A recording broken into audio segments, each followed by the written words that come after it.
siang, kembali lagi dengan Varigo Official. Untuk kali ini saya akan tutorial cara bongkar transmisi Honda BR-V. Ini penggerak depan, jadi yang harus pertama dibuka terlebih dahulu bagian kaki-kakinya.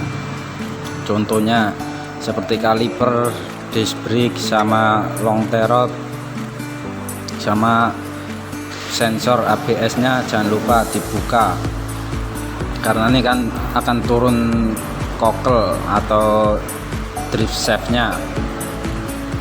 Nah, jangan lupa sama ball joint bawah juga harus dilepas seperti ini.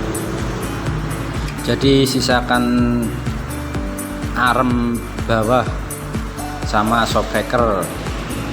Untuk yang sebelah kiri juga sama, yang harus dilepas terlebih dahulu bagian kaliper sama rumah kampas dan disc brake nya juga. Untuk long turretnya juga sama. Nah, ini disc brake harus dilepas sama rumah kampas, sama baut shockbreaker sama ball joint bawah seperti ini.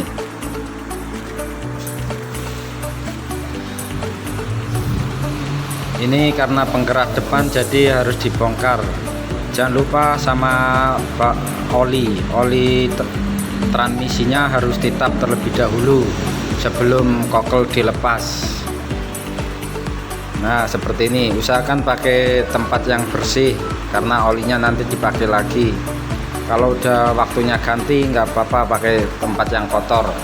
Ini karena masih bagus dan belum waktunya ganti, ditap pakai yang bersih, baknya yang bersih. Jangan lupa subscribe, like, komen, dan share.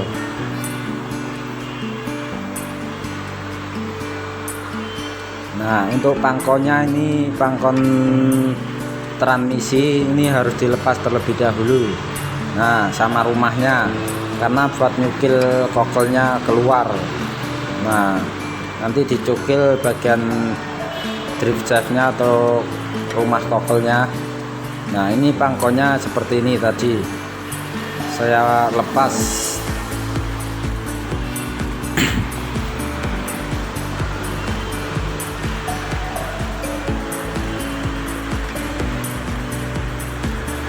Untuk transmisi ini, nah ini untuk cover atau decknya ini juga harus dilepas yang sebelah kiri. Sama ini balak ini satu.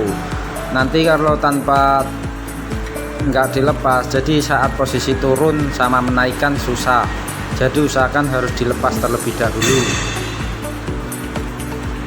Nah, ini kabelnya udah lepas. Karena ini penggerak depan, jadi yang perlu dilepas seperti itu, kokel kanan kiri. Untuk aki juga harus dilepas.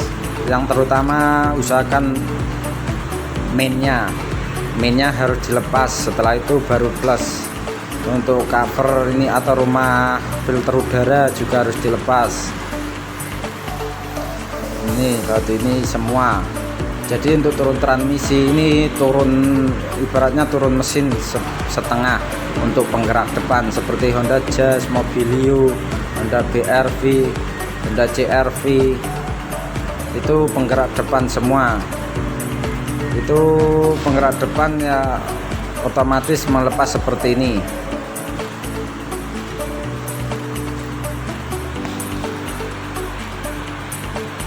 Filter udaranya, rumah filter udara ini juga dilepas. Nah, untuk akinya udah saya lepas seperti ini. Ini tinggal pelepasan filter udara, rumah filter udara. Nah, seperti ini. Nah, ini rumah filter udaranya. Nah, tahap selanjutnya untuk melepas bagian pangkon. Nah, untuk pangkon aki ini juga harus dilepas karena nanti pada saat menaikkan susah untuk ruang geraknya. Untuk bautnya ini baut 12-an sama di bawah pokoknya ada 4.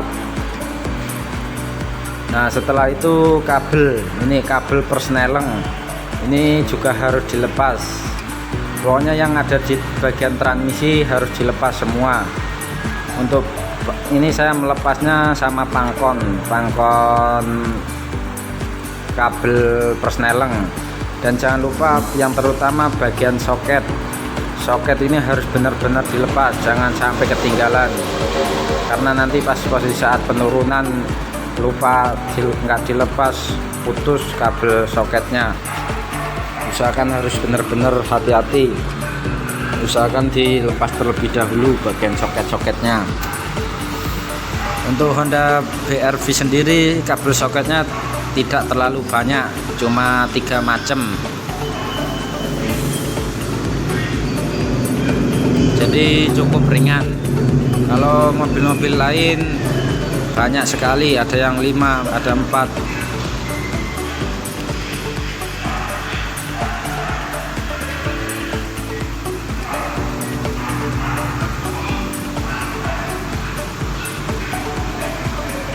Jangan lupa subscribe, like, komen, dan share.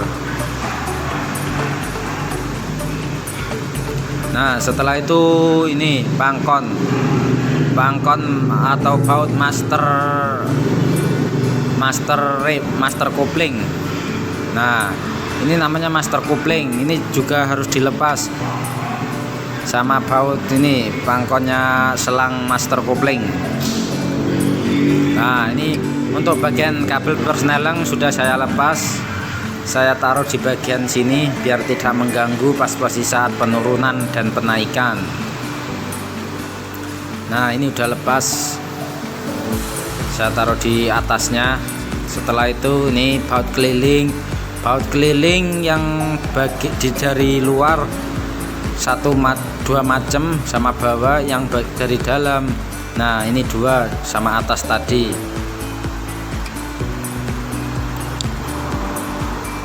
Nah, untuk master koplingnya saya taruh di sini biar tidak mengganggu. Jangan lupa subscribe, like, komen, dan share. Setelah itu untuk bagian pangkon transmisi ini baut ini harus dilepas, tapi usahakan sebelum didongkrak itu dikendorin terlebih dahulu. Jangan sampai dilepas total, nanti takutnya jatuh tanpa ada dongkrak. Nah, ini harus dikendorin terlebih dahulu.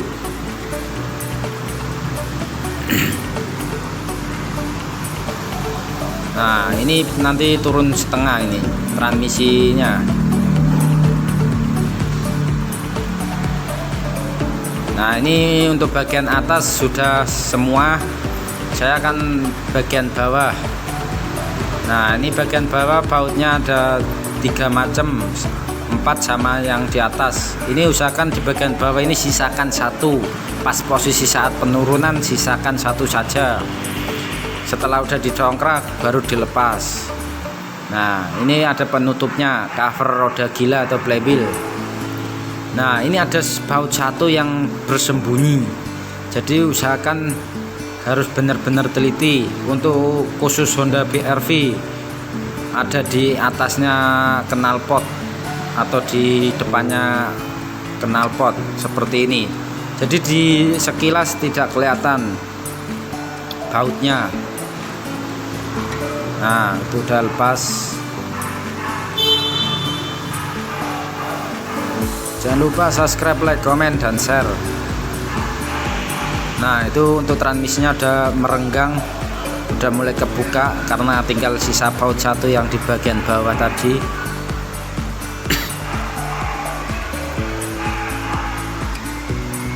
Sebenarnya sangat mudah sekali. Untuk penurunan atau pergantian kampas kopling sendiri juga bisa, asalkan alatnya lengkap. Yang terutama adalah dongkrak untuk penahan atau penyangganya. Nah, bautnya seperti ini, baut 17-an. Untuk keliling transmisi ini baut 17-an. Nah, ini kalau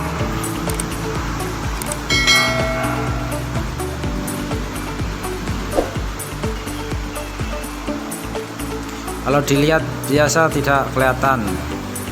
Nah, untuk transmisinya sudah turun seperti ini.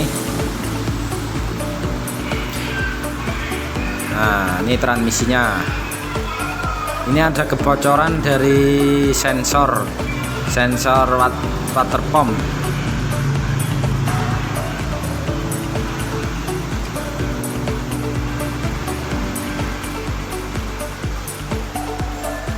Nah, tuh transmisinya, kampas kuplingnya. Ini untuk keluhan orangnya sendiri karena pas posisi saat setengah kupling dia getar.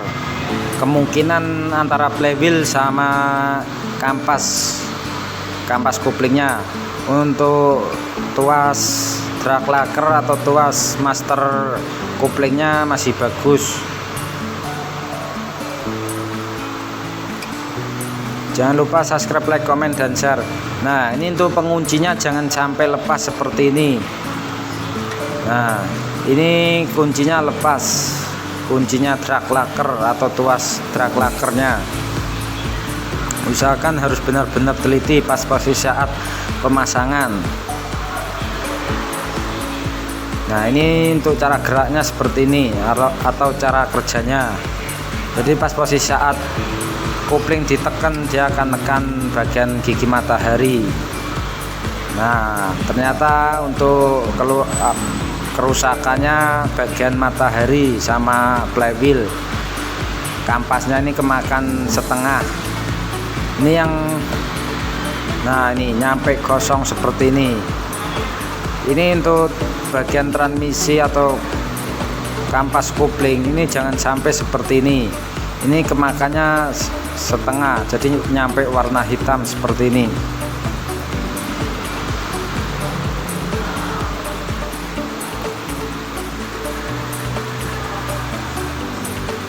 Jangan lupa subscribe, like, komen, dan share.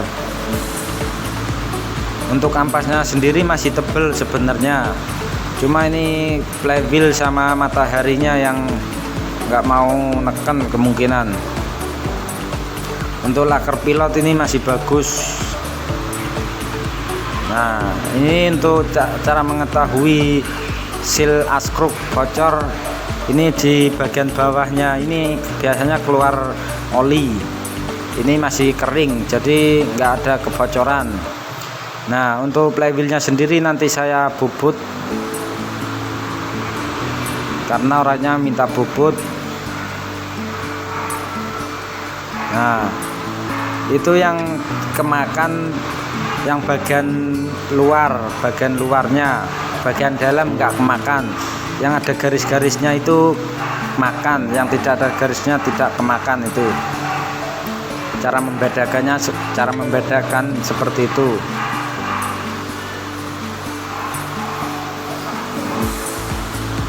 Nah, ini matahari, yang gigi matahari ini. Nah, ini yang ada garis-garisnya ini yang kemakan. Nah, ini tinggal pemasangan saja.